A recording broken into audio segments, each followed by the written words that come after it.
All right, let's dive into a story from the Quran that really gets to the heart of some of life's biggest questions. Things like, why are we even here? What's our purpose? And what is this relationship we have with the divine all about? We're going to explore humanity's very beginning, its first major trial, and the agreements that have shaped our entire journey. And really, it all boils down to this one huge question. The verses we're looking at in Surah Al-Baqarah don't just ask it, they give us the blueprint for the answer. And the fascinating part? The story starts before humans were even a thing. So where does this all begin? Well, it's not on Earth. Our story opens in the heavens with this incredible cosmic dialogue between God and the angels about a brand new creation that's about to enter the scene. So picture this. The story kicks off with this massive announcement. God declares a plan to place something called a Khalifa on Earth. And as we're about to see, this isn't just another creature. This being is designed for a really unique and powerful role. Okay, so let's break that down. What does Khalifa actually mean? Well, based on the commentary, it's way more than just a successor or a deputy. We're talking about a being that is granted real authority, real dominion over the earth, a creature with genuine power and the ability to make its own choices. Now, the angels, they hear this and they immediately understand the implications. A creature with free will and authority, they raise a very logical, very valid concern. From their perspective, this could only lead to one thing: chaos, corruption, and violence. It's a really reasonable question, coming from a place of deep respect. So instead of getting into a long debate, God offers a demonstration.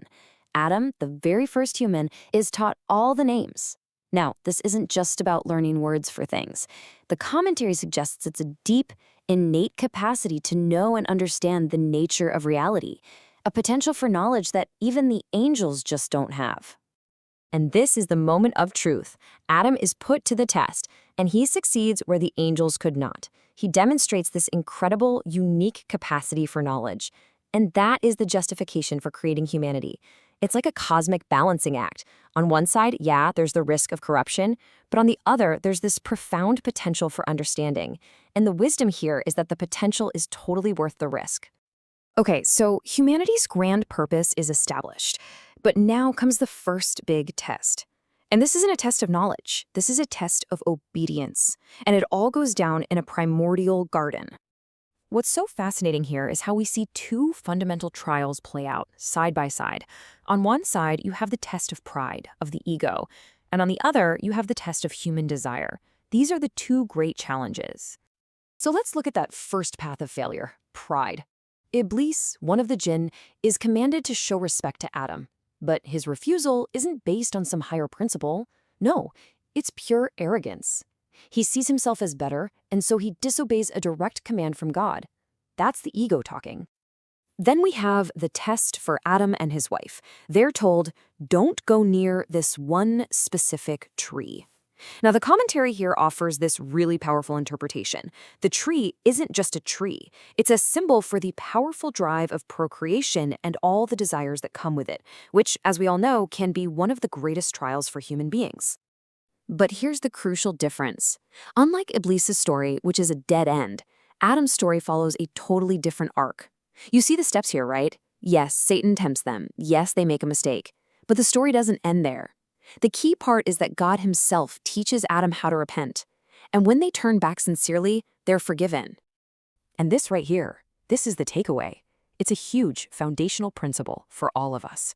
Human weakness, making mistakes, that's a given. It's part of the deal. But unlike the dead end of arrogance, for us, the path of repentance, that path back to the divine, is always open. Okay, let's just pause here for a second, because the story is about to make a big pivot. We've been talking about this universal, archetypal story of humanity. Now we're zooming in. We're about to see how these exact same themes play out in a specific moment in history, like a real-world case study. All right, so this next section zeroes in on the children of Israel, and their history is presented as a practical application of everything we've just seen: divine favor, the responsibility that comes with it, and the tests that are sure to follow. The text makes this very direct appeal. It's a powerful call to this specific community, saying, hey, remember all the unique blessings and favors I gave you? In return, you need to hold up your end of our sacred agreement, our covenant. So, what was their side of the deal? What did this covenant actually ask of them? Well, you can see the key points right here. It was about believing in the guidance to come, not trading away divine truths for a quick worldly gain, and sticking to core practices like prayer and charity. This was the responsibility that came with all that favor. And then comes this absolutely piercing question. It's a timeless critique of hypocrisy, telling everyone else how they should live while you're not practicing what you preach, especially when you're the one holding the book. It's about that gap between knowing the truth and actually living it. So now let's look at some specific events from their story because they're presented not just as ancient history, but as a source of really profound lessons for every single one of us. And you can just see the dramatic roller coaster of their history right here. I mean, it's a wild ride. They face this horrific oppression under Pharaoh, only to be saved by a mind-blowing miracle. They're given divine law straight from God through Moses. But the moment he's gone, they fall into this massive error of idolatry, building a golden calf to worship. But, and this is so important, it echoes the story of Adam. Even after a mistake as big as idolatry, the theme of forgiveness comes right back. The text says they were pardoned. Why? With the hope that this incredible act of mercy would finally spark true gratitude. And this whole section ends with a very stark, very powerful reminder. The focus shifts from the group's history to your own individual destiny. It's a warning about a day of judgment, when who you know, what community you belong to, none of it matters. The only thing that will count is what you yourself have done. And that brings the whole narrative full circle. The key takeaway, the thread that connects Adam's story to the history of the children of Israel, is right here. Being shown divine favor isn't a free pass or a sign of superiority. It's a profound responsibility. It's a trust that demands action, humility, and gratitude. And that leaves all of us with a final big question to think about. This whole story, from the garden to the golden calf, is about a covenant being tested by pride, desire, and forgetfulness. And it just makes you ask yourself, doesn't it? What are the favors in my life? And how is my own covenant with the divine being tested today?